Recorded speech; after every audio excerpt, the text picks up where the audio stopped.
Лактіалі в подорож бери з собою, щоб розлади травлення минули стороною. Духова шафа Siemens із термощупом Roasting Sensor Plus. Siemens. Майбутнє поруч.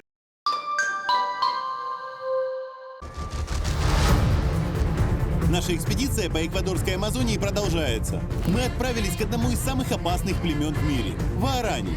Пообщались с вождем, который хорошо помнит, как до выхода на контакт с цивилизацией собственными руками убивал людей. Я убил 16. Для нас было неважно, кто были эти люди. Да были уникальные свидетельства о нападениях неконтактных групп.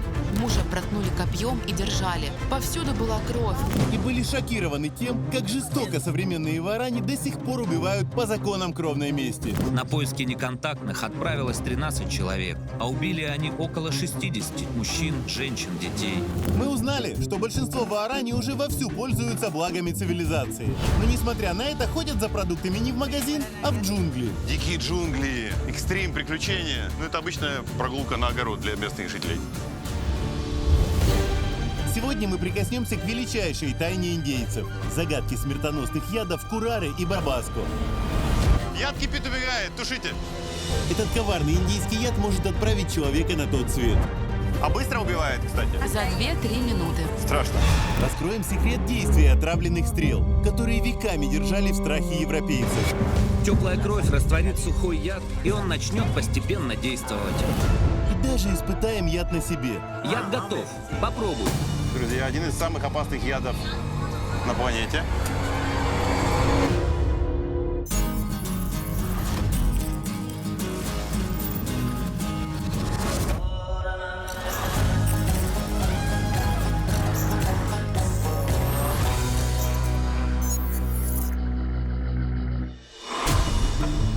Индейцы с древних времен обладали уникальными знаниями о приготовлении смертельных ядов. Во времена королей, когда плелись дворцовые интриги, разные ядовитые вещества были главным средством для сведения счетов. В наше время спецслужбы многих стран применяют тихую силу ядов, которые держат в страхе все человечество. А самые опасные индейцы Эквадора, Ваарани, используют смертоносные вещества в повседневной жизни до сих пор. И для них это обычное дело. Сегодня в селе по плану у мужиков охота. И у нас с вами будет уникальный случай увидеть, как происходит охота с использованием легендарного яда курары. Мужики, доброе утро! Вапони Гуареки. Ну что, Гинда, рассказывай, что у нас сегодня будет? Будем охотиться на обезьяну или на кабанчика. Кого найдем? А вот это, собственно, и есть эта плевалка, да? Да, это трубка для охоты на обезьян. Попал. Удивительно, но более чем за 10 лет съемок программы «Мир наизнанку», побывав на охоте с многими племенами, мы ни разу не видели такие духовые трубки для стрельбы. Друзья, это легендарный вид охоты, но мы его показываем впервые. Покажите мне здесь, пока мы не в лесу, как вы ей пользуетесь. Хорошо. Я никогда не думал, что эта труба такая здоровая. Я думал, что это маленькая трубочка. Длина духовых охотничьих трубок Ваарани 3-4 метра, благодаря чему стрела набирает большую скорость и может поразить цель на расстоянии до 70 метров. Посмотрим, как это работает. Вот видите, как происходит? Достают такую ватку. Из чего эта ватка? Это с хлопкового дерева. То есть достают хлопок, дальше эту вату нужно распушить и накрутить шарик. Что-то вроде палочки для чистки ушей, только с большим объемом ваты. А еще облизать. Когда человек выдыхает, вот эта ватка за счет плотного прилегания к стенкам трубки выходит под давлением. Воздух разгоняет стрелу по длинному стволу из пальмы и направляет в цель. Покажите, как стрелять этой плевалкой. Если честно, я немного скептически настроен, потому что эта трубка, на первый взгляд, орудие достаточно примитивное. И как с ее помощью хоть куда-то четко попасть, мне пока непонятно. Друзья, стоп. Не стреляй. Для чистоты эксперимента я вешаю листик на дерево, и ты в него пытаешься попасть. Смотри. Я просто положу листик вот так вот. Вот фиолетовый листик, четко видно. Давайте померяем расстояние. И 1, 2, 3, 12 метров. Ну что, давай, в бой. И...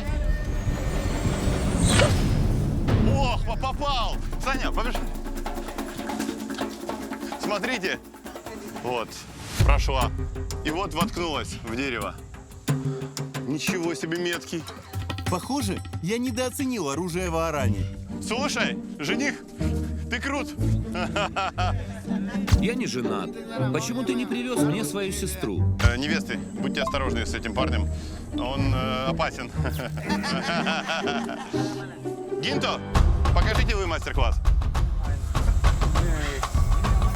1, 2. Куда он попал? Стрела застряла в трубке. Застряла. Представьте, осечка. Гинто, что произошло? Почему? Наверное, в трубку муравей заполз. Представляете? Осечка у индейца может произойти, если муравей заполз в трубку. Смотрите, что делают. Арматура для прочистки трубы. Слушай, а как же вы прочищали в древности, когда не было арматуры? В лесу растет пальма, из которой можно сделать такую же длинную палку. То есть в очередной раз получаем подтверждение, что индейцы сохраняют традиции, но не брезгуют технологиями новыми. Вот, муравей. Видите, здесь проволочка намотана, и они прочистили всю грязь и вытащили муравья. Вот он. Кто стреляет? Следующий. Идем смотреть.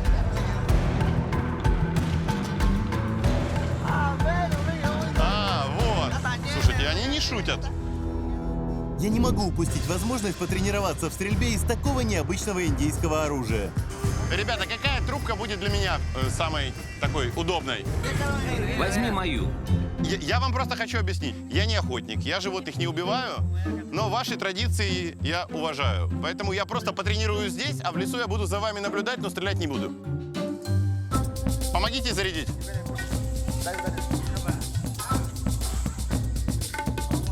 Как целиться правильно? Смотришь прямо на цель, делаешь глубокий вдох и резко выдыхаешь ртом. Вот так. Ну что, пробуем? Ого, она тяжелая. Я вообще никуда не попаду, кажется. Мальчик, отойди. Стреляет неопытный. Собака, уйди. Мужик, все уйдите.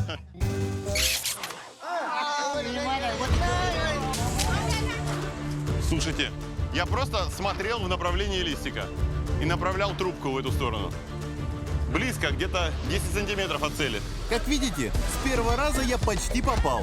Никогда бы не подумал, что самодельное оружие из пальмы настолько четко откалибровано. Вот так, друзья. В неопытных руках и палка раз в год стреляет. Впечатляет.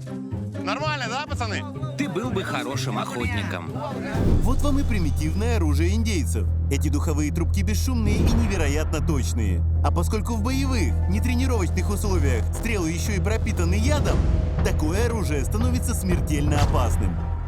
Друзья, важно отметить, что мы сейчас тренировались стрелами без яда. А стрелы с ядом, вот они. Яд курары должен высохнуть, и наконечник становится вот таким черным. О! Зачем вы зубами пера не делаете осечку? Это если животное попытается достать стрелу. Она сломается и останется в теле. Вот так вот. А зачем, чтобы обламывалось? Чтобы яд как следует подействовал, наконечник должен как можно дольше оставаться в теле. Быстро умирает животное от яда курары? Где-то через 10-15 минут. А тагиери пользуются таким методом? Да, у нас похожие традиции и культура. Я сейчас увидел, как вы с 12 метров четко попали в цель. И когда мы идем по реке и проходим зону тагиери, лодка тоже примерно на таком же расстоянии. Метров 10-12. Теоретически они могут попасть. Стрелы редко используют против людей, потому что человек легко может достать стрелу, и яд перестанет действовать. То есть все зависит от того, сколько в теле находится, да? Да, поэтому против людей используют копья. Так намного эффективнее. Нам перед охотой нужно побольше яда заготовить. Ну, идемте. За ядом, как и за прочими продуктами, индейцы отправляются в джунгли. Идем за самым главным ингредиентом индейской охоты в этих местах. Это легендарный яд курары. Курары считается одним из самых опасных ядов на планете. Во времена Христофора Колумба индейские племена использовали его против европейских первооткрывателей. Вот лиана, из которой мы получаем яд. Стрихнос ядоносный – это вьющееся растение. Его лианы не тонкие, как мы привыкли, а скорее напоминают кусок древесины шириной до 10 сантиметров. Варане за столетия научились правильно выбирать сырье для смертоносного яда. А как на вашем языке называется яд курары? Оме. Оме. Добыть курары не так-то просто. Для этого сперва нужно залезть на дерево и срубить лиану. Пожалуйста. Он сделал себе такую петлю из лианы для того, чтобы с ее помощью забираться на дерево. Вот. Видите, как идет фиксация петлей. Такой метод мы уже видели во многих местах. Но здесь этот метод тоже используется, только вместо веревочки вот такая лиана.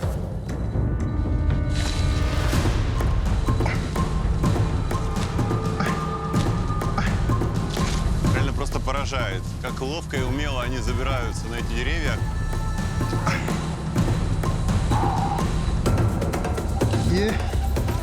Не хуже обезьяны. Вот он рубит ее сверху, сейчас упадет вся лиана, причем очень длинная, где-то метров 20-25. Поберегись. Смотрите, какая длиннющая. Можно приблизительно измерить ее длину. 1, 2, 5. Вот здесь, учитывая, что она двойная, и вот второй край, это уже 10 метров, 11. За моими ногами остается где-то 1 метр, 21, 22, 23, 24 метра приблизительно. Вот это впечатляет, конечно. Вот, друзья, лиана. Рублю ее пополам. Здесь есть сок. Он ядовитый или еще нет? Нет, он просто горький. Да. Фу. Горький очень. Яд курары делают не из этого горького сока, а из коры. Именно в ней концентрируется самое большое количество токсичного вещества. Кора легко не отделяется, поэтому вааране берут в руки ножи и продолжительное время, не вставая с места, соскабливают ее. Друзья, посмотрите, какое количество мошкары. Как ты это терпишь? Я не понимаю. Я бы уже тут вот так вот дергался весь. Я просто стараюсь относиться к этому спокойно. Тут действительно просто поедают как-то беспощадно нас.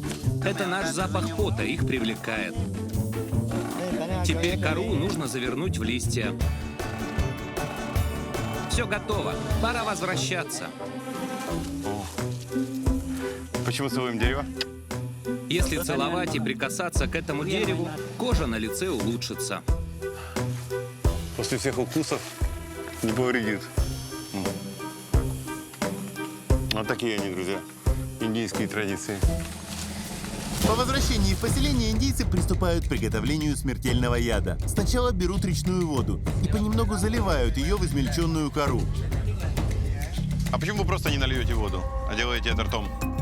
Таким образом, я быстро подогреваю воду. Если залить холодной водой, яд будет слабым. Это похоже на приготовление кофе. Попробуйте залить обычный молотый кофе холодной водой.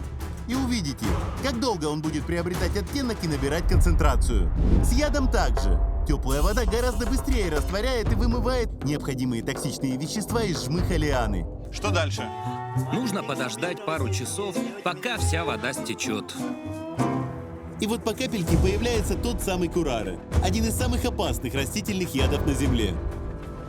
Прошло 2,5 часа. Через кору дерева, где содержится тот самый яд курары, прошла вода. И вот мы видим уже в кастрюльке такую темную жидкость, как черный чай, очень-очень крепко заваренный, или даже как кофе. На основе действующего вещества яда курары в США создали инъекции для смертной казни. Смерть от курары мучительная. Яд отключает мышцы, и в том числе дыхательные. Жертва, оставаясь в сознании, умирает от удушья. Это уже яд. Можешь попробовать. А я умру или нет? Нет, не бойся. Вы первый, я второй. Давайте вместе. Друзья, один из самых опасных ядов на планете.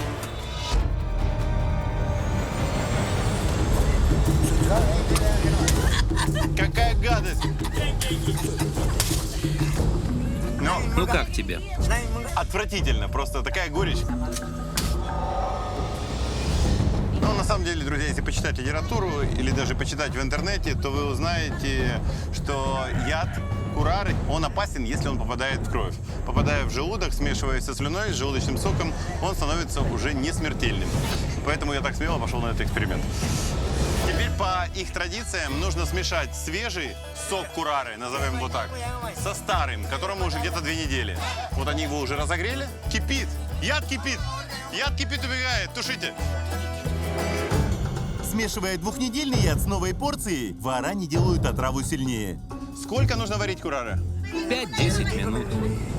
Вот скажите, кто открыл рецепт этого яда? У нас есть легенда. Как-то индеец встретил в джунглях змею. Он пожаловался ей, что ему не хватает еды, потому что с помощью своих маленьких стрел он может поймать только небольших животных. На что змея ему сказала: «Не волнуйся, я тебе помогу». Она залезла в его колчан и нанесла на наконечники стрел свой яд. После этого змея выползла и сказала: «Теперь ты будешь охотиться, как я». Поэтому наш яд, как и змеиный, не опасный, если его пить. Но если он попадет в кровь, становится смертельным. И змеиный яд, если его выпить, он не смертелен. Я испытывал это на себе лично. В Камбодже пил яд 3 самых опасных змей Юго-Восточной Азии: кобры, щитомордника и крайта. И, как видите, я с вами, хотя это было 11 лет назад. Когда яд кипит, сверху появляется густая пленка. Ею мы намазываем наконечники стрел. После этого яд должен обязательно высохнуть. Иначе, пока стрела пронзит шерсть и кожу, яд смоется. А так теплая кровь растворит сухой яд, и он начинает постепенно действовать. Нам еще предстоит увидеть, как действуют курары в реальных условиях. Но это не единственный яд, который используют в Вааране. Во время рыбалки женщины вместо снастей применяют отраву не менее опасную, чем легендарный курары. Это дерево барбаско. Из него мы добываем яд для рыбалки. Яд для рыбной ловли, друзья, вот секрет. Насколько он опасен? Очень. Убивает человека. Тут ядовитый корень. То есть, если я съем такой корешок, то все, да? И если попробовать совсем немного, то закружится голова, онемеет рот и потеряешь вкусы. Многие дети и молодежь не верят, что яд опасен. Решаются попробовать корень. И бывали случаи, когда молодые ребята умирали. Вот последний раз, когда такое было? 2 года назад. Представляете, сколько тут в Амазонии есть способов убить человека, в том числе незаметно? Вот такой корешок в салатик подмешиваешь, и если человек вкуса не знает, не почувствовал, все. Но когда его разминаешь, появляется очень сильный запах. Кстати, нужно будет обязательно помыть руки перед едой. На них могут остаться частицы яда. Принципиальное отличие яда барбаска от уже знакомого нам курары в том, что он действует, попадая в организм через пищевод. Так что эти корешки лучше не пробовать. Вот, друзья, собран смертельно опасный ядовитый корень. А быстро убивает, кстати. За 2-3 минуты. Вот так вот, представляете, съел 2-3 минуты, нет человека. 40 граммов сока этого корня достаточно, чтобы убить 80-килограммового мужчину. А сока в пучке, который я держу в руках, хватит на целых 3 смертельных дозы. Страшно. Что, идем на рыбалку лучше? Рыбу будем глушить. Казалось бы, зачем рыбачить с помощью вещества, которое может убить не только рыбу, но и рыбака? Но вааране знают, как использовать барбаска, чтобы не навредить себе. Остается только довериться их знаниям и опыту. Отправляемся в лес, видимо, к какой-то реке или озеру. Здесь уже проложена тропа, рыбалка ходит постоянно. Представьте, и такой рыбалки есть столько же лет, сколько самому племени. И придумали это, как и все гениальное, из-за лени. Потому что с удочкой нужно ловить, а тут закидываешь корешки, и рыба, по идее, должна всплывать сама. Ну, лично сейчас все увидим. В джунглях вааране умеют добывать не только яды. Этот лес может дать пищу, инструменты, лекарства, но может и убить. И вааране прекрасно умеют различать, что вредно, а что полезно. Смотри, это целебное дерево. Жидкость из него помогает от инфекций во рту и от укусов насекомых. Ой, слушайте, это то, что мне надо. Искусали страшно. А, щипет, кстати, реально. Там что, есть какой-то антисептик? Да, убивает бактерии, лечит порезы и ранки. Да, точно. Реально по вкусу лекарства. Представляете, вот где взять йод, зеленку здесь в джунглях. Пожалуйста, вот дерево, и это природный антисептик. Так что аптека в джунглях работает успешно. Но по пути, кроме целительных деревьев и трав, нам попадаются и жуткие находки. Дети вылавливают из реки тело кабана. Все сбегаются и начинают спорить. Считают, что этого мертвого кабанчика, которого нашли в реке, убил ягуар. А почему вы думаете, что ягуар? Ягуар всегда хватает за голову, а тут видны следы укуса. Здесь действительно пробита голова с 2 сторон, большими клыками. То есть присутствие ягуара подтверждается. Тем более, что рядом следы. Ягуар – это самая большая дикая кошка Южной Америки. С самыми крупными и крепкими челюстями среди всего семейства кошачьих. Ягуар способен убить жертву одним укусом в шею или за голову. Этот зверь отлично плавает, ныряет, умеет добывать пищу в воде. Встретить такого хищника в дикой природе врагу не пожелаешь. Вот еще один след. А почему же ягуар тогда не съел его? Скорее всего, кабанчик застрял в иле, и ягуар не смог его вытащить. Я хочу задать вопрос молодой симпатичной девушке. Вот вы так смело взяли этого кабана из воды? Вообще не страшно? Но в ответ я слышу только веселый смех. Эти дети растут в джунглях, и джунгли для них родной дом. Поэтому они абсолютно не боятся ни ягуаров, ни подбежать, например, к реке, схватить тушку кабана.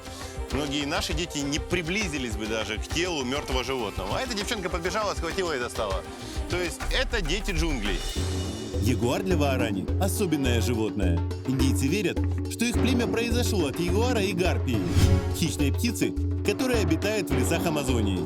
Раньше считалось, кто встретил в джунглях ягуара и вернулся домой невредимым, тот якобы сумел договориться с духом хищника. И поэтому имеет право стать шаманом, может видеть болезни и исцелять их.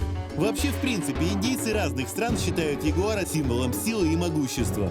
Например, верят, что если иметь в виде амулета зуб ягуара, значит наделить себя невероятной силой.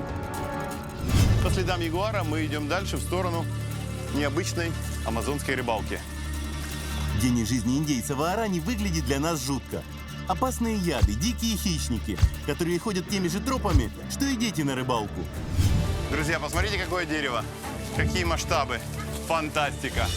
Разница между амазонскими детьми и детьми, которые выросли в городе. Они просто берут и как ракеты забираются на это дерево. Очень легко, используя тоненькую лиану.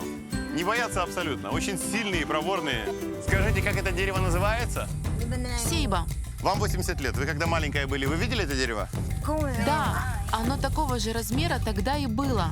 Представляете, где-то 75 лет назад, когда Минема было 5 лет, это дерево было точно таким же. Она не видит разницы. То есть оно не изменилось этому дереву сотни лет.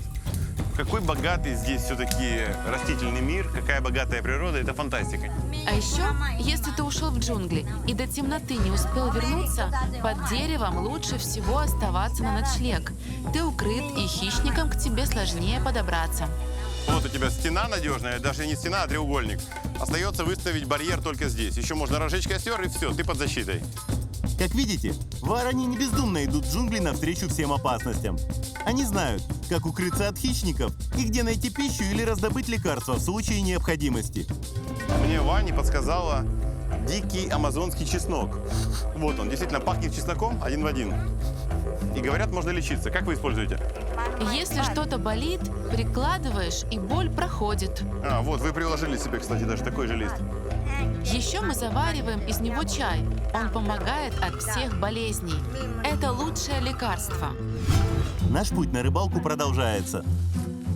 Дальше? Мы уже пришли. Сейчас будем ловить. В смысле, в этой луже? Так там же глубина, я не знаю, 10 сантиметров. Я дно вижу везде. Если бы я выбирал место для рыбалки, то никогда бы не подумал, что здесь можно что-то поймать. И выбрал бы более полноводное место. Как, например, то, где мы нашли кабанчика. Но, судя по всему, эти женщины знают какой-то секрет. Отсюда под листьями не видно, но рыба там точно есть. Ну давайте, проходим. А яд? А, сначала нужно приготовить яд. И вот эти корешки берут и разбивают, чтобы сок пошел. И если видите, то сок этот такого белого цвета, как молоко. Очень характерный запах, напоминает хрен, который мы все едим. То есть, в принципе, если добавить в салат, я бы подумал, что это хрен. Брызгает. Меня брызнуло в глаз. Я не умру? Капля не смертельна. Ну, может, чуть-чуть лицо онемеет. Да, действительно чувствуется такое в глазу онемение легкое. Печет слегка. И, знаете, такое болевое ощущение непонятное. То есть не то чтобы резкая боль, но я чувствую небольшую пульсацию в глазу. Это нормально? Не переживай, сейчас водичкой промоешь, и все будет хорошо. Не пей из лужи, козленочком станешь. Я уже боюсь из ваших луж пить. У вас везде тут яд. Идемте рыбу ловить лучше. Идем. Идем. Жену вождя пропускаем вперед. Синьора, проходите, пожалуйста. О, вот видите, она опустила сачок, и вода стала вот такого белого молочного оттенка. Видимо, яд пошел, и мы будем ждать, когда всплывет рыба. Барбаска – коварный яд. Он нарушает обмен веществ в каждой клетке тела. Возникает нехватка кислорода в организме, и рыба всплывает на поверхность. Остается только ее собрать. А эта вода теперь не опасная? Вот если ее руками, или ребенок у вас идет ногами, нормально? В самой воде не опасно. Главное, руки в рот не суй после воды. Пробираемся дальше. Вот, еще немножечко белого яда. По чуть-чуть она в каждом месте окунается чок, и немного яда остается в воде. В принципе, логично, что это делают в том месте, где воды немного, где глубина маленькая, чтобы концентрация яда была больше. Спустя пару минут мне показывают первые результаты. Вот, друзья, есть первая рыбка. Вот, ну, не густо. Детям везет больше. У них улов и крупнее, и бодрее. Вот еще одну рыбу приглушила, она такая, как пьяная, плавает. Ее легко взять с очком. Раз. Ну, честно говоря, это такая рыба, очень маленькая. Скажите, а зачем вам такая маленькая рыба? Она очень вкусная. И раньше, когда у нас не было ни крючков, ни удочек, это был единственный способ ловить. Ох, какой улов! Еще одна рыбище. То есть это такая рыбалка не массового типа, а скорее семейного, когда небольшими группами отправляются и не напряжно, спокойно распылили яд и дальше идут вниз по течению, потому что яд тоже спускается вниз по течению и собирают рыбу. Мы сейчас тоже пойдем туда. Очень все атмосферно, колоритно. Настоящие дикие тропические джунгли и вот такой необычный вид рыбалки. Да чего, друзья, только на планете Земля не встретишь. Какие традиции только не увидишь. 2021 год. Пожалуйста. Скажем прямо, у этого метода есть как минимум один очевидный плюс и один очевидный минус. Плюс в том, что выудить рыбку из пруда можно без труда. Ну а минус – это масштабы улова и размер рыбы. Так. Смотрим сколько. Считаем. Раз, два, 3, 21, 22, 23, 24, 25, 26. Ну и несколько маленьких. Короче, до 30 рыбок. Это где-то по одной большой или по полторы рыбки на каждую из вас. Скорее всего, кто-то уже ловил здесь рыбу на прошлой неделе, поэтому нам мало досталось. Но можно сварить супчик, добавить юки, и вместе с чичи будет отличный ужин. Вот, друзья, теперь, в принципе, цель понятна. То есть эту рыбку ловят для того, чтобы сварить суп.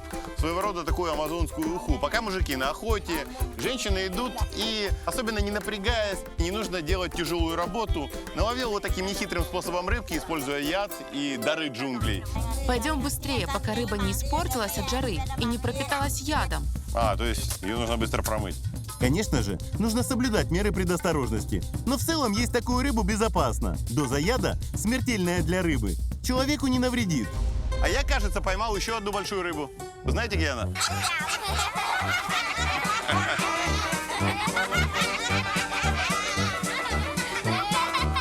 Я пошел. Женщины пошли варить уху. А мы с мужиками отправляемся на охоту. В поисках добычи отъезжаем подальше от поселения.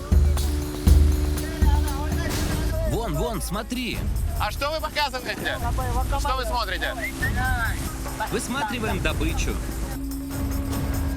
Тут едут и уже смотрят, есть ли какие-то животные, птицы. А у вас бинокли есть? Нет.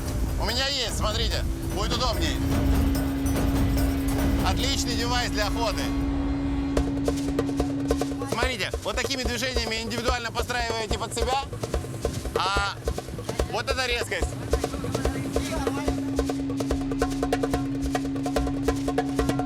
О, я теперь так далеко вижу. Посмотри.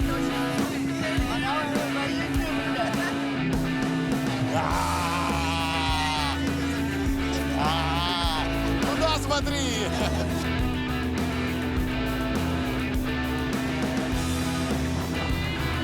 Круто. С моим биноклем путешествовать по джунглям очень удобно, потому что 8-кратное приближение отлично видно и использовать можно в любых погодных условиях. Он поможет вам сегодня охотиться.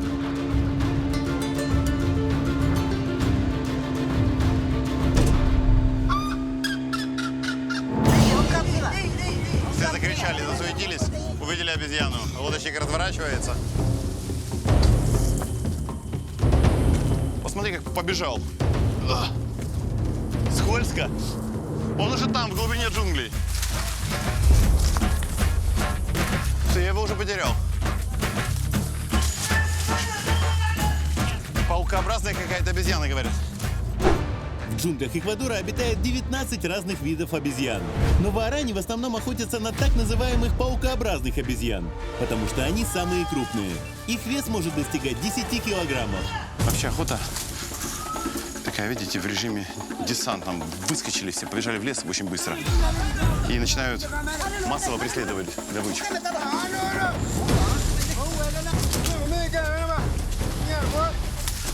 Для варани охота – привычный способ добывать себе еду, который они используют веками. И за последние сотни лет ничего не поменялось, несмотря на появление консервов, которые иногда привозят соплеменники из города. Мы пытаемся окружить обезьяну. Так больше шансов ее поймать. Потому что обезьяны очень быстрые. Гнаться за обезьяной, которая ловко перелетает с кроны на крону на высоте нескольких десятков метров, очень сложно. Но еще сложнее в таких условиях на бегу прицелиться. Поэтому первая задача охотников – загонять добычу, чтобы она устала и хотя бы ненадолго остановилась. Вот, увидели все. И артиллерийский обстрел. Посмотрите, 4 человека. А вот я ее вижу, вон она. Вон она. Очень высоко. Метров 25-30 приблизительно. А, не, мимо. Мимо совсем, вообще мимо. Вообще мимо. Близко прошло, но обезьяне повезло. Обезьяну прикрывают листья, поэтому стрелы не проходят. Она идет по верхушкам крон и успешно от нас прячется.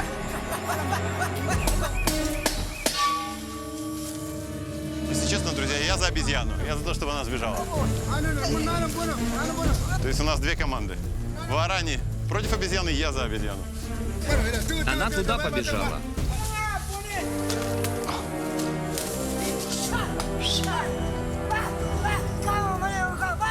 Вот она перемещается. Хорошо видна? Побежали, Тань. В попытках угнаться за варани чувствуем на себе все прелести диких джунглей. Ау! Укусы насекомых, ожоги от растений. Все колючее. Меня страшно печет все открытые части тела, руки, шею. Как будто бы это вот удар крапивой. Им нормально. Люди очень сильные, адаптированные к этим джунглям. Видно, что для меня, для европейцев, это чужеродная среда. Для них это родное место. Варани – дети джунглей.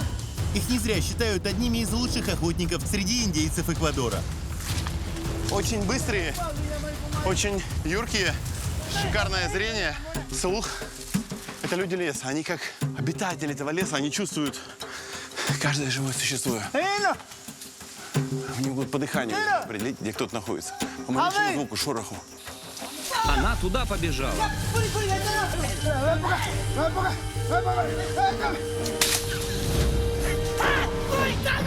Я вот прошу вас обратить внимание вот на эти глаза. Посмотрите, когда он стреляет, как он это делает искренне и азартно. Он вообще не обращает внимания на камеру, которая на голове, потому что мы его снимаем. Посмотрите на эти глаза, они светятся.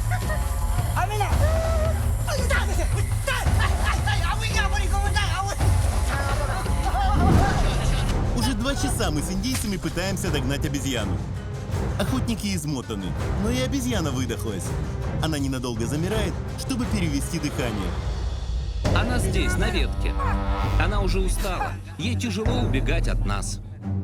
У охотников появляется шанс прицелиться. Переговариваюсь между собой.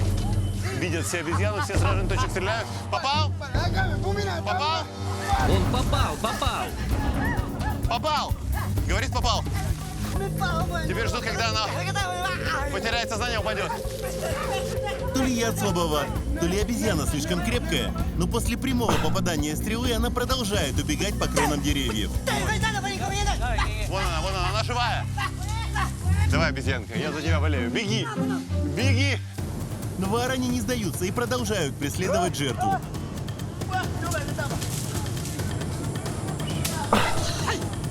Попал. Говорят, попало 2 стрелы. Обычно, если в обезьяну попадают 2-3 стрелы, она сразу умирает. А это еще живая. Мы верим, если ее не убить, кто-то из родных может погибнуть. Вы поэтому так стараетесь сейчас, усиленно?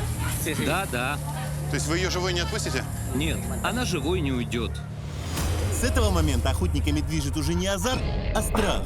Ведь несмотря на то, что ваарани стали отчасти цивилизованными, внутри они остаются теми самыми людьми, для которых традиции важнее всего. И верят, что если не умрет эта обезьяна, то умрет кто-то из их родных. Поэтому сейчас для ваарани важно убить именно эту обезьяну. Теперь это вопрос жизни и смерти. Для того, чтобы стало понятно, что они искренне в это верят, достаточно посмотреть на их глаза в те моменты, когда они работают с трубкой и делают выстрелы. Глаза горят, светятся. У охотников ваарани действительно будто открылось второе дыхание. Бежим. И они снова бегут.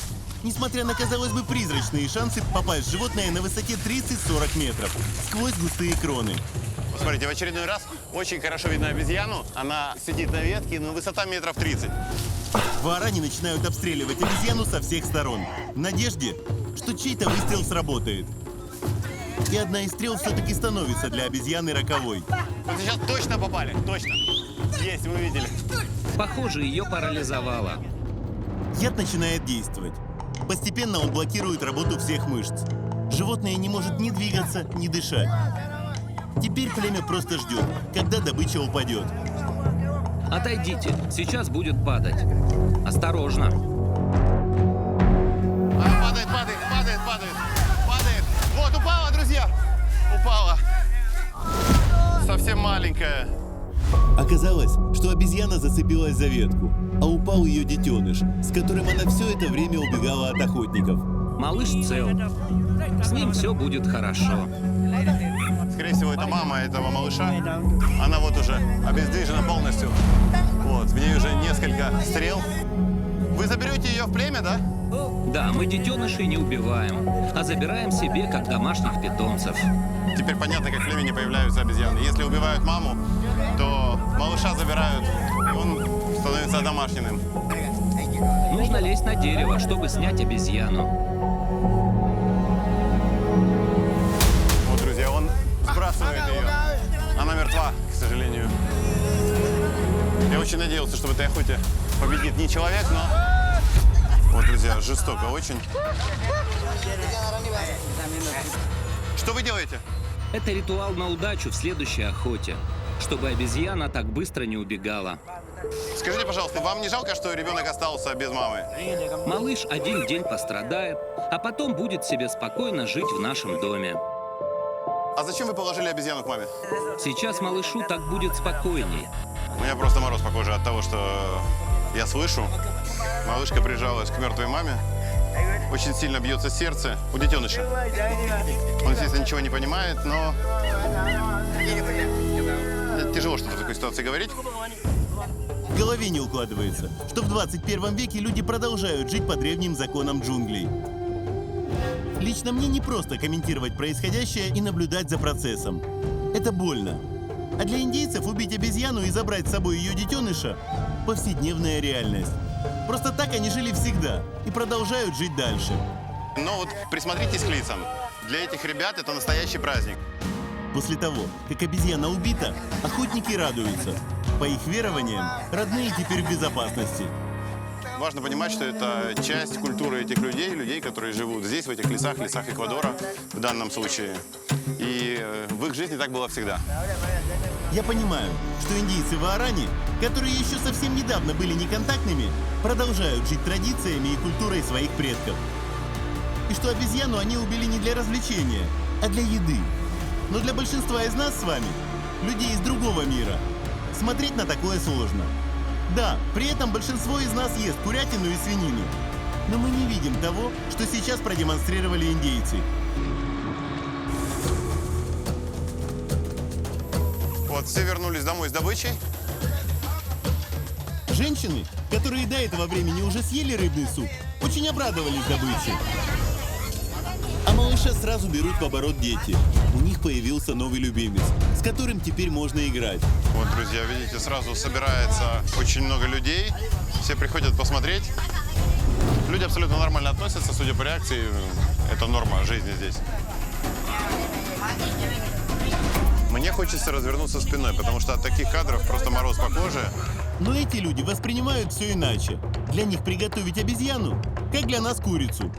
Сначала обезьяну нужно опалить, потом избавиться от шерсти, потом достать потроха, разделать и можно варить.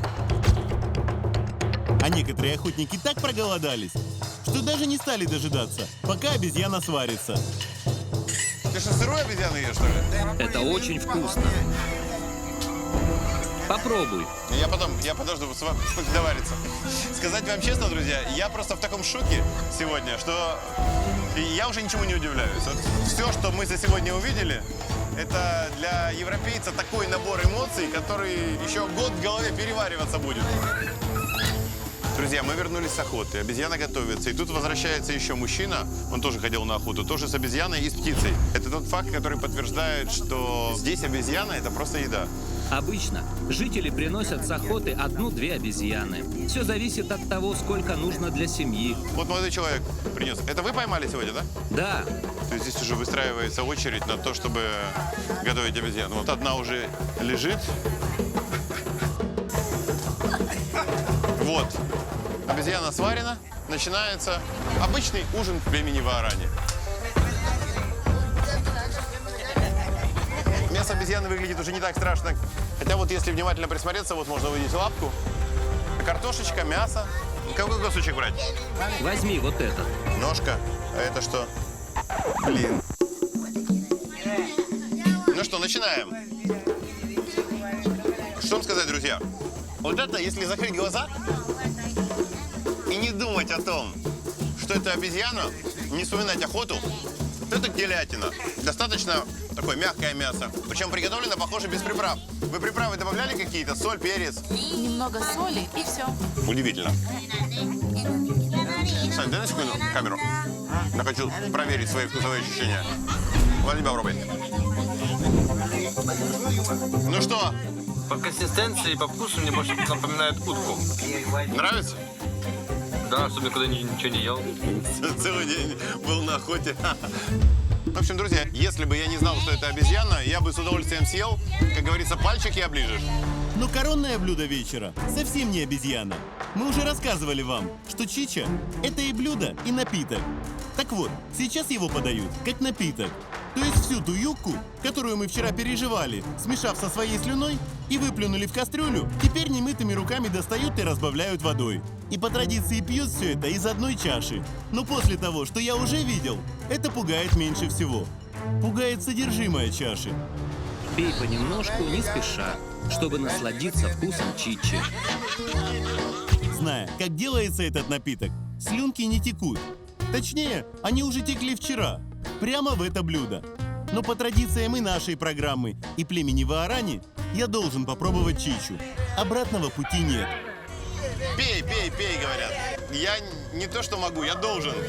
Я сам это плевал туда.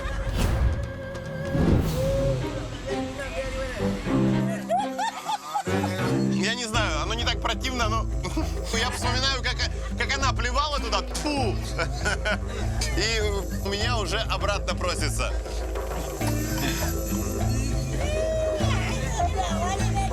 Если отбросить в сторону все эмоции, это картофельный кисель.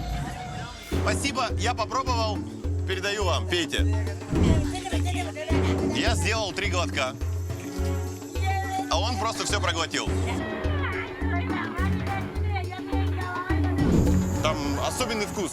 Наверное, вы почувствовали, да? Там моя слюна есть. В чичи есть иностранные бактерии. Вот почему в этот раз чича такая сладкая получилась. Да, то есть есть отличия во вкусе, да? Если бы ты был женщиной, ты бы отлично готовил чичу.